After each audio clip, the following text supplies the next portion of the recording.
매일 성경과 함께하는 오늘의 큐티 시간입니다. 12월 5일 오늘의 말씀은 아모스 2장 4절에서 16절입니다.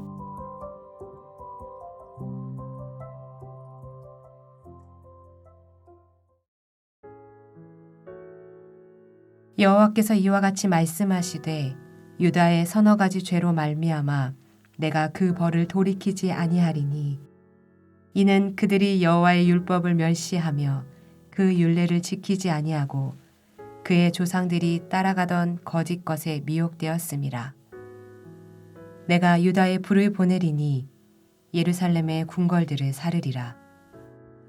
여호와께서 이와 같이 말씀하시되 이스라엘의 서너 가지 죄로 말미암아 내가 그 벌을 돌이키지 아니하리니 이는 그들이 은을 받고 의인을 팔며 신 한 켤레를 받고 가난한 자를 팔며 힘 없는 자의 머리를 티끌 먼지 속에 발로 밟고 연약한 자의 길을 굽게 하며 아버지와 아들이 한 젊은 여인에게 다녀서 내 거룩한 이름을 더럽히며 모든 제단 옆에서 전당 잡은 옷 위에 누우며 그들의 신전에서 벌금으로 얻은 포도주를 마심이니라.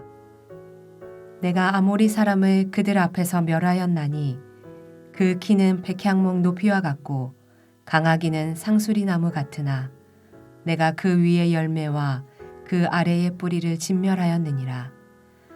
내가 너희를 애굽 땅에서 이끌어내어 40년 동안 광야에서 인도하고 아모리 사람의 땅을 너희가 차지하게 하였고 또 너희 아들 중에서 선지자를 너희 청년 중에서 나실인을 일으켰나니 이스라엘 자손들아 과연 그렇지 아니하냐 이는 여호와의 말씀이니라. 그러나 너희가 나실 사람으로 포도주를 마시게 하며 또 선지자에게 명령하여 예언하지 말라 하였느니라. 보라 곡식단을 가득히 실은 수레가 흙을 누름같이 내가 너희를 누르리니 빨리 다름박질하는 자도 도망할 수 없으며 강한 자도 자기 힘을 낼 수 없으며 용사도 자기 목숨을 구할 수 없으며 활을 가진 자도 설 수 없으며 발이 빠른 자도 피할 수 없으며 말 타는 자도 자기 목숨을 구할 수 없고 용사 가운데 그 마음이 굳센 자도 그날에는 벌거벗고 도망하리라. 여호와의 말씀이니라.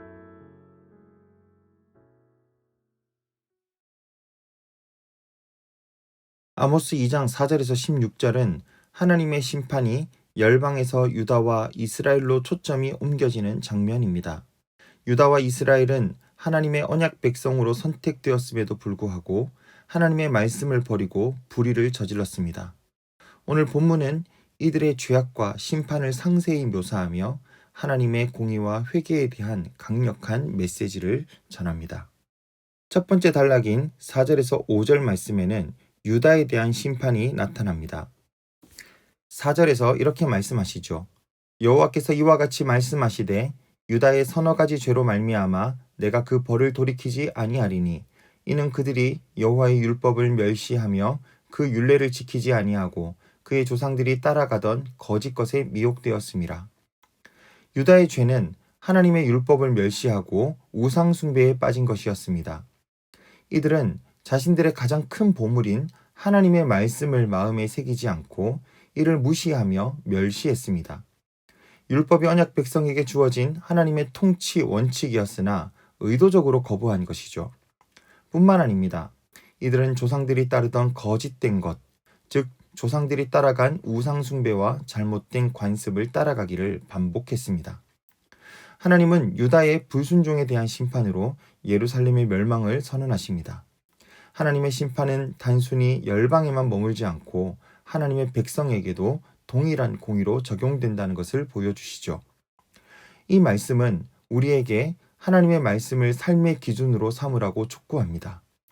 우리가 하나님의 말씀을 가벼이 여기고 멸시하면 우리의 마음은 거짓 것들이 차지하게 되어 있습니다. 오늘 우리의 마음을 돌아보십시오. 하나님의 말씀에 우리의 마음을 두고 있습니까? 하나님을 아는 지식을 소망하며 살아가고 있습니까? 아니면 다른 거짓 것들, 다른 욕망들이 우리 마음에 자리 잡혀 있습니까? 오늘 우리가 제일 깊이 생각하고 고민하며 사는 것이 무엇입니까? 두 번째 단락인 6절에서 16절까지는 이스라엘에 대한 심판이 나타납니다.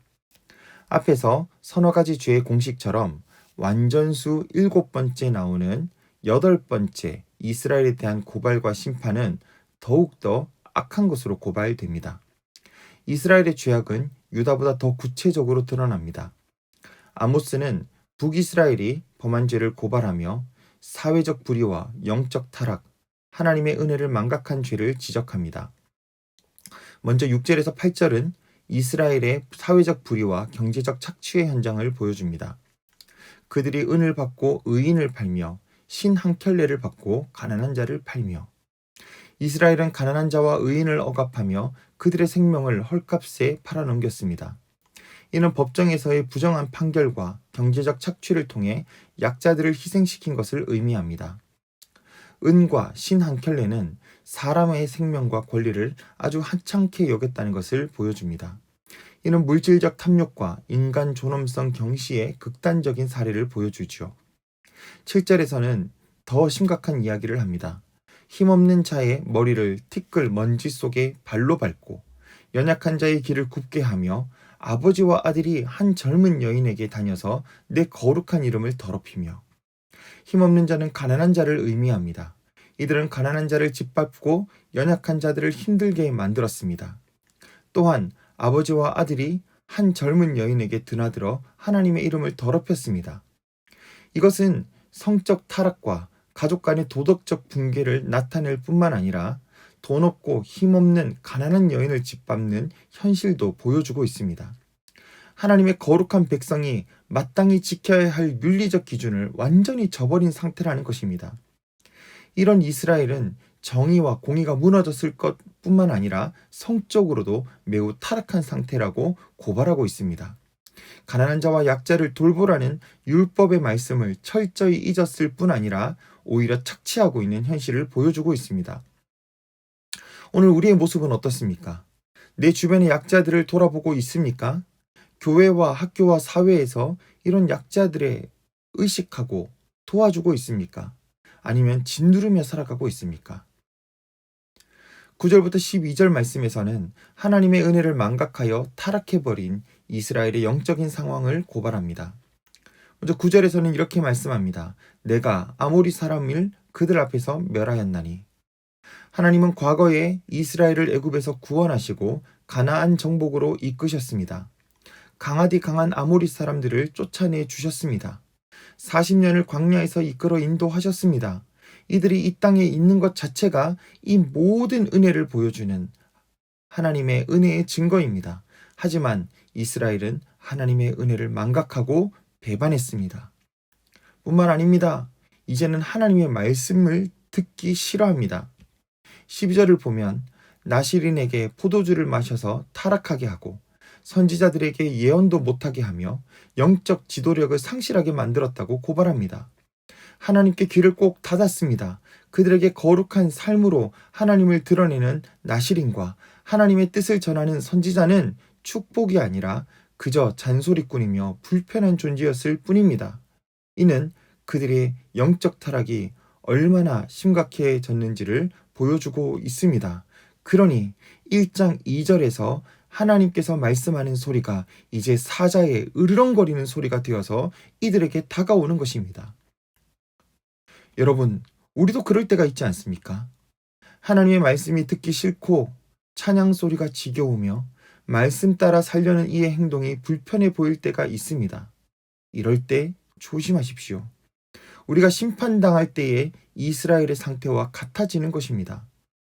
하나님이 이스라엘에게 애국과 광야의 은혜를 기억하라고 하시듯이 오늘 우리도 십자가에서 우리를 향하여 외치는 주님의 소리를 기억해야 합니다. 13절에서 16절 말씀은 이제 이런 이스라엘에 대한 하나님의 심판이 선언됩니다. 보라, 곡식을 가득히 실은 수레가 흙을 누름같이 내가 너희를 누르리니. 곡식을 가득 실은 수레는 불가항력적인 하나님의 심판의 무게를 상징합니다. 하나님의 심판의 무게가 너무 무거워서 옮길 수가 없지요. 이스라엘을 짓누르실 것입니다. 이는 그들의 죄악이 절정에 이르렀고 하나님의 공의가 반드시 실행될 것임을 상징하고 있습니다. 이 하나님의 심판이 나타날 때 재빠른 자도 강한 자도 용사도 활을 가진 자도 그 어떤 자도 자기를 구할 수 없고 피할 수 없다고 말씀하고 있습니다. 14절에서 16절에 이 도망가는 사람들을 7부류로 설명하는데 이는 모든 사람들이 하나님의 심판 앞에서 두려워 떨며 무력하며 도망치지 못할 것이라는 것을 보여주고 있지요. 하나님의 공의가 열방뿐 아니라 그의 백성에게도 동일하게 적용된다는 것을 보여주고 있습니다. 오히려 하나님과 언약을 맺은 언약 백성에게 더 무겁게 다가오고 있습니다. 사랑하는 독자 여러분, 오늘 우리의 모습도 되돌아봅시다. 우리는 하나님의 은혜를 잘 기억하고 살아가고 있습니까? 그 은혜의 말씀을 잘 기억하며 하나님이 원하시는 대로 주변의 약자들을 돌보는 삶을 잘 살고 있습니까? 아니면 짓밟고 살고 있습니까? 오늘 우리의 모습이 누군가에게 주의 은혜로 다가가게 되기를 주님의 이름으로 축복합니다. 기도하겠습니다. 하나님 아버지, 아모스를 통해 유다와 이스라엘의 죄악을 돌아보며 오늘 우리의 모습을 비춰봅니다. 하나님의 말씀을 귀하게 여기며 약자를 돌보고 정의를 실천하는 삶을 살게 하옵소서. 주님의 은혜를 기억하며 항상 감사와 순종으로 응답하는 우리가 되게 하옵소서. 예수님의 이름으로 기도하옵나이다. 아멘.